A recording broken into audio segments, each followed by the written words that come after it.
Olá, eu sou a professora Kielce Meyer. Já pensou em quantos looks você consegue formar com todas as calças e camisas que você tem no seu guarda-roupa? Não? Agora, já pensou que existe um princípio para isso? Esse princípio é chamado de princípio multiplicativo, ou também de princípio fundamental da contagem. Bom, para a gente poder falar sobre esse assunto melhor, nós vamos usar como personagem principal Daniel. Daniel é um aluno da rede, você já deve conhecê-lo. Ele está em casa e pretende visitar o centro histórico da sua cidade. Se Daniel tem 2 calças e 3 camisas, de quantas maneiras diferentes ele pode escolher uma calça e uma camisa para vestir? Bom, para resolver esse problema, nós vamos colocar aí as calças e as camisas num esqueminha. Olha, as calças e as camisas e ver as combinações que nós conseguimos montar usando uma calça e uma camisa. Bom, primeiro a gente consegue colocar uma calça preta e uma camisa vermelha. Ainda com a calça preta, a gente consegue colocar a calça preta e a camisa amarela. Ainda com a calça preta, conseguimos montar o look calça preta e blusa verde. Agora, usando a calça azul. Azul com a blusa vermelha, a calça azul com a blusa amarela e a calça azul com a blusa verde. Tá, visivelmente aí, quantas combinações nós conseguimos formar? 6 combinações. Então, nem precisa fazer conta, porque a gente já conseguiu montar todos os esquemas possíveis. Mas e se eu quiser fazer sem combinar e apenas com valores? Lembra, nós temos 2 calças. Quantas camisas? 3 camisas. O número de combinação possível é a multiplicação deles, que no caso é 2 vezes 3, que dá 6. E quantas combinações nós encontramos pelo esquema? 6 combinações. Nós vimos no esquema todas as representações possíveis e também vimos que gerou uma multiplicação. Por que gerou uma multiplicação? Pensa, nós temos quantas calças? 2 calças, 3 camisas. Cada calça a gente consegue montar um look de 3 camisas. Então, são 3 combinações. Então, calça preta, 3 combinações. Calça azul, 3 combinações. 3 mais 3, 6. 3 mais 3 podemos representar como 2 vezes 3. 2 vezes 3, 6 combinações. Então, já sabe que o Daniel tem o quê? 6 looks aí para escolher. Ele já escolheu o seu. Já tá, né, aquele caminho para poder chegar no centro histórico. Mas o que que falta? Falta o lanche do Daniel.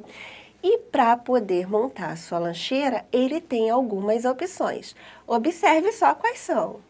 A lancheira do Daniel é formada por suco, sanduíche e sobremesa. As opções de suco são laranja ou limão, os sanduíches podem ser de carne ou presunto e a sobremesa é banana ou maçã. Quantos kits diferentes Daniel consegue montar com essas opções? Bom, gente, vamos analisar o seguinte. Começando pelo suco. Você tem lá o suco de laranja ou o suco de limão. Então, o Daniel pode montar, por exemplo, o suco de laranja com o sanduíche de carne ou com o sanduíche de presunto. No sanduíche de carne, ele pode fazer com a banana ou com a maçã. Agora, o de presunto, ele também pode unir com a banana ou com a maçã. Então, nós temos aí a combinação suco, sanduíche e sobremesa. Agora, falta ver as combinações com o suco de limão. Suco de limão pode combinar com o sanduíche de carne ou o sanduíche de presunto. O sanduíche de carne pode ser combinado com a banana ou com a maçã. O sanduíche de presunto também pode ser combinado com a banana ou com a maçã. Então, dessa maneira, nós temos todas as combinações possíveis. Para você ficar aí sem dúvidas, olha só as combinações que nós temos. Suco de laranja com sanduíche de carne e banana, ou suco de laranja, sanduíche de carne e maçã. Também temos a combinação suco de laranja, sanduíche de presunto e banana, ou suco de laranja, sanduíche de presunto e maçã, que dá um total de 4 combinações. Então, o que nós acabamos de fazer foi o quê? Cada linha representa uma combinação. Olha, da mesma forma que no suco de laranja, no suco de limão nós temos 4, pois nós temos essa e essa combinação, que também dá um total de 4. Juntando o suco de laranja e o suco de limão, 4 combinações mais 4 combinações, nós temos um total de quantas opções? 8. Bom, isso foi aí bem visto na esquematização. Agora, e se eu quiser usar a multiplicação para poder achar esse número de combinações? Vamos pensar o seguinte, nós temos o quê? 2 tipos de suco, 2 tipos de sanduíche e 2 tipos de sobremesa. Então, o total de opções é a multiplicação da quantidade de sucos, quantidade de sanduíche pela quantidade de sobremesa, que dá 8. Então, pessoal, caso você não faça o esquema, que é também chamado de diagrama da árvore, para poder representar todas as possibilidades e descobrir quantas são, você vai fazer o quê? Você vai fazer a multiplicação desses elementos. Como assim?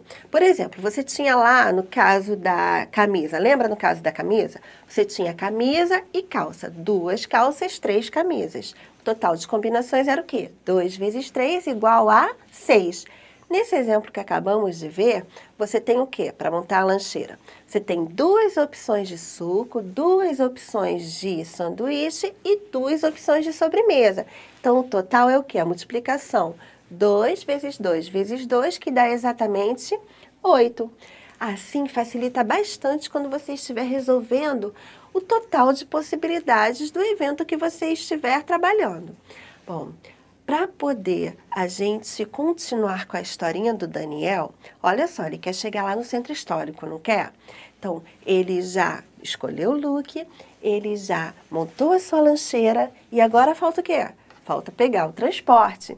Então, ele tem algumas opções de transporte. Observe só. Partindo de casa, existem 3 linhas de metrô que o levam à escola e 4 linhas de ônibus que se deslocam da escola para o centro histórico. De quantas maneiras Daniel pode sair de casa e chegar até o centro histórico passando pela escola? Bom, vamos aqui analisar todas as possibilidades. Então, pensa assim, ele pode ir de casa para a escola pelo primeiro metrô, ou pela linha 2, ou pela linha 3. Ou seja, da casa até a escola, nós temos aí 3 possibilidades. Agora, vamos analisar da escola até o centro histórico. Então, ele pode pegar a linha 1 do ônibus, a linha 2, a linha 3 ou a linha 4. Então, da escola até o centro histórico, são 4 possibilidades. Agora, olha só. No total, vamos ver. Ele vai, por exemplo, de metrô 1, ônibus 1, ou metrô 1, ônibus 2, ou metrô 1, ônibus 3, ou metrô 1, ônibus 4. Então, já contamos todas as possibilidades utilizando o metrô 1. Agora, vamos utilizar o metrô 2. Quais são as possibilidades? Metrô 2, ônibus 1, metrô 2, ônibus 2, metrô 2, ônibus 3, metrô 2, ônibus 4. Então, nós temos aí todas as possibilidades usando o metrô 2. E o metrô 3? Metrô 3, ônibus 1, metrô 3, ônibus 2, metrô 3, ônibus 3, metrô 3, ônibus 4. Então, olha, gente, observe que nós temos 4 possibilidades utilizando cada metrô. Agora, lembra, da casa até a escola, são 3 possibilidades. Da escola até o centro histórico, são 4 possibilidades. Bom, 3 vezes 4 dá quanto? 12. 12 possibilidades. Olha o esqueminha que está representado ali em cima, que está branquinho. Nós temos M1O1, M1O2, né? Metrô 1, ônibus 1, metrô 1, ônibus 2. Conta o total. Dá quanto? 12 possibilidades. Exatamente. Ele tem 12 possibilidades de pegar os transportes para chegar da casa até o centro histórico. Então, pessoal, nós vimos o quê? Que ele tem 12 possibilidades e que esse 12 também veio da multiplicação 3 vezes 4. Por que 3 vezes 4? Porque ele tinha 3 possibilidades de casa até a escola e 4 possibilidades da escola até o centro histórico. E também já vimos que, se os eventos são independentes, o que nós podemos fazer aí? Multiplicar a quantidade de um pela quantidade do outro para encontrar o total de possibilidades. Olha, a gente acabou de falar sobre transporte. Quando a gente fala de transporte, tem uma coisa que todo transporte tem, que é o quê? Placa, né?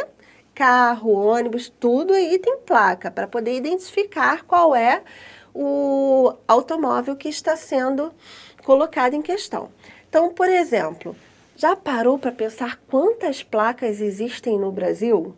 De carro, tá? Porque tem placas de ônibus e tal, agora placas de carro. Já parou para pensar?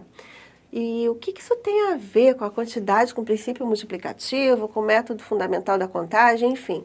É porque com essa ideia a gente consegue calcular quantas placas nós temos atualmente no Brasil. Olha só.